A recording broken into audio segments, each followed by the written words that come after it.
اعوذ باللہ من الشیطان الرجیم بسم اللہ الرحمن الرحیم۔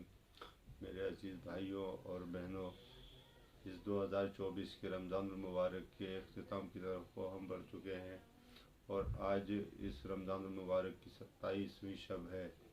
ابھی تک ہم نے اس رمضان المبارک میں بہت سی احادیث کے ذریعے سے ان رمضان کی آخری راتوں کی اہمیت کو بہت اچھے سے سمجھا۔ اسی میں آج 27ویں شب کی اور اہمیت کو واضح کرنے کے لیے ہم کچھ اور احادیث کا مطالعہ کریں گے۔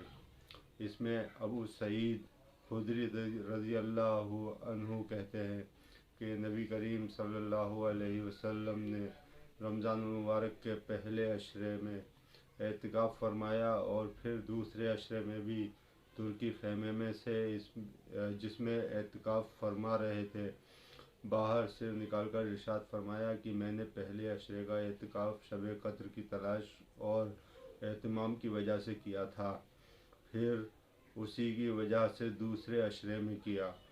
پھر مجھے کسی بتلانے والے نے یعنی فرشتے نے بتلایا کہ یہ رات اخیر عشرے میں ہے، لہٰذا جو لوگ میرے ساتھ اعتکاف کر رہے ہیں وہ اخیر عشرے کا بھی اعتکاف کریں۔ مجھے یہ رات دکھلا دی گئی تھی، پھر بلا دی گئی تھی۔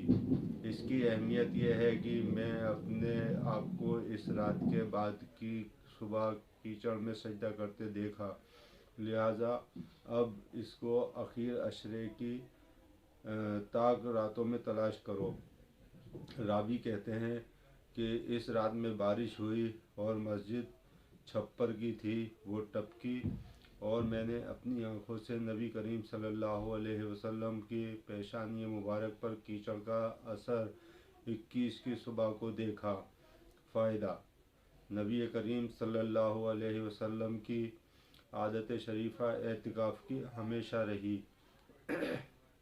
اس مہینے میں تمام مہینے کا اعتکاف فرمایا، اور جس سال وصال یعنی انتقال ہوا ہے اس سال 20 روزے کا اعتکاف فرمایا تھا۔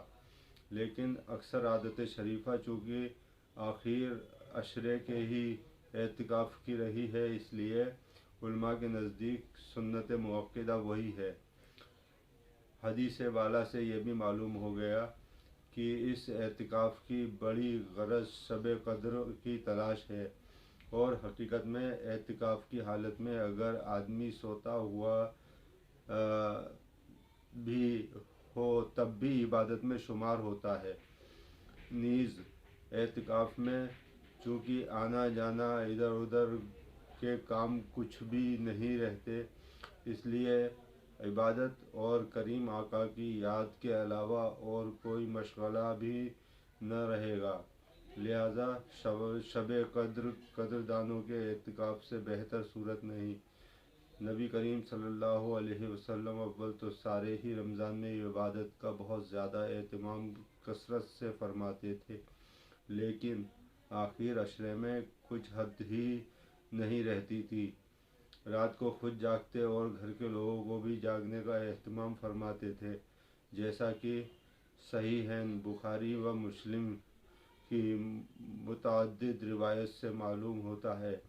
بخاری و مسلم کی روایت میں حضرت عائشہ رضی اللہ عنہا فرماتی ہیں کہ آخر میں حضور صلی اللہ علیہ وسلم لنگی کو مضبوط باندھ لیتے تھے اور راتوں میں شب بیداری فرماتے اور اپنے گھر کے لوگوں کو بھی جگاتے۔ لنگی مضبوط باندھنے کی کوشش میں اہتمام کی زیادتی بھی مراد ہو سکتی ہے، اور بیویوں سے بالکل بچنا، الگ رہنا بھی مراد ہو سکتا ہے۔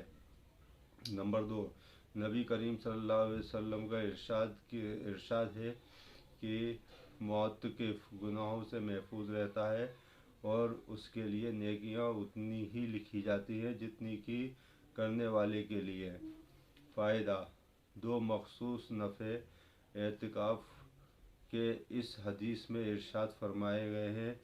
ایک یہ کہ اعتکاف کی وجہ سے گناہوں سے حفاظت ہو جاتی ہے، ورنہ بسا اوقات کوتاہی اور لغزش سے کچھ اسباب ایسے پیدا ہو جاتے ہیں کہ اس میں آدمی گناہ میں مبتلا ہو جاتا ہے، اور ایسے متبرک وقت میں معصیت کا ہو جانا کس قدر ظلم عظیم ہے۔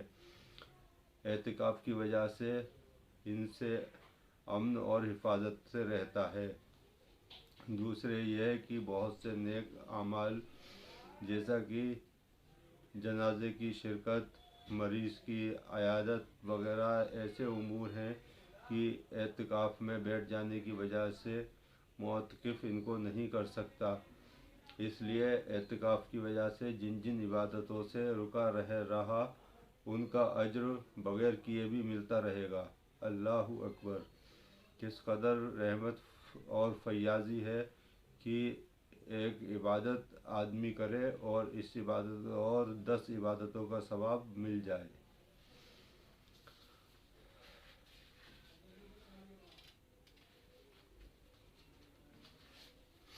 نمبر 3، حضرت ابن عباس رضی اللہ عنہ ایک مرتبہ مسجد نبوی میں معتکف تھے۔ آپ کے پاس ایک شخص آیا اور سلام کر کے چپ چاپ بیٹھ گیا۔ حضرت ابن عباس رضی اللہ تعالیٰ عنہ نے اس سے فرمایا کہ میں تمہیں غمزدہ اور پریشان دیکھ رہا ہوں، کیا بات ہے؟ اس نے کہا، اے رسول اللہ کے چچا کے بیٹے، میں بے شک پریشان ہوں کہ فلاں کا مجھ پر حق ہے۔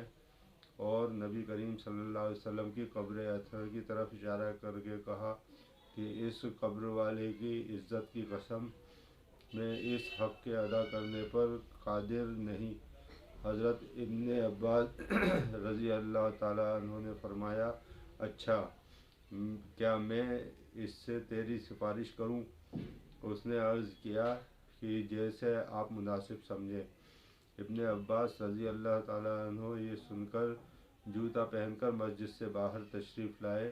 اس شخص نے عرض کیا کہ آپ اپنا اعتکاف بھول گئے؟ فرمایا، بھولا نہیں ہوں، بلکہ میں نے اس قبر والے یعنی صلی اللہ علیہ وسلم سے سنا ہے، اور ابھی زمانہ کچھ زیادہ بھی نہیں گزرا۔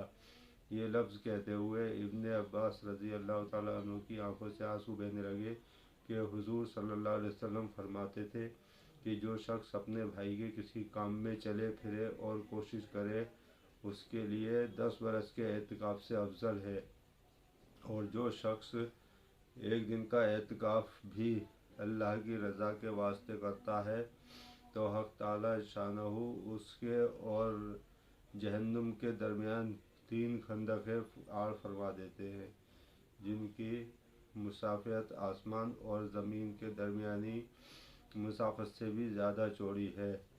اور جب ایک دن کے اعتکاف کی یہ فضیلت ہے تو 10 برس کے اعتکاف کی کیا مقدار ہوگی؟ فائدہ: اس حدیث سے 2 مضمون معلوم ہوئے۔ اول یہ ہے کہ ایک دن کے اعتکاف کا ثواب یہ ہے کہ حق تعالی شانہ اس کے اور جہنم کے درمیان 3 خندقیں حائل فرما دیتے ہیں، اور ہر خندق اتنی بڑی ہے جتنا سارا جہاں، اور ایک دن سے زیادہ جس قدر زیادہ دنوں کا اعتکاف ہوگا اتنا ہی اجر زیادہ ہوگا۔ علامہ شیرانی رحمۃ اللہ علیہ نے کشف الغمہ میں نبی کریم صلی اللہ علیہ وسلم کا ارشاد نقل کیا ہے کہ جو شخص عشرہ رمضان کا اعتکاف کرے اس کو 2 حج اور 2 عمروں کا اجر ہے، اور جو شخص مسجد جماعت میں مغرب سے عشاء تک کا اعتکاف کرے کہ نماز قرآن کے علاوہ کسی سے بات نہ کرے، حق تعالی شانہ اس کے لیے جنت میں ایک محل بنا دیتے ہیں۔ دوسرا مضمون اس سے زیادہ اہم ہے، وہ مسلمان کی حاجت روائی کا ہے کہ 10 برس اعتکاف سے افضل ارشاد فرمایا۔ اسی وجہ سے ابن عباس رضی اللہ عنہ نے اپنے اعتکاف کی پرواہ نہیں فرمائی کہ ان کی تلافی پھر بھی ہو سکتی ہے اور اس کی قضا ممکن ہے۔ اسی وجہ سے صوفیاء کا مقولہ ہے، اللہ جل شانہ کے یہاں ٹوٹے دل کی جتنی قدر ہے اتنی کسی چیز کی نہیں۔ یہی وجہ ہے کہ مظلوم کی بد دعا سے احادیث میں بہت ڈرایا گیا ہے۔ اللہ تعالی ہم سب کو کہنے سننے سے زیادہ عمل کی توفیق عطا فرمائے۔ السلام علیکم ورحمۃ اللہ وبرکاتہ۔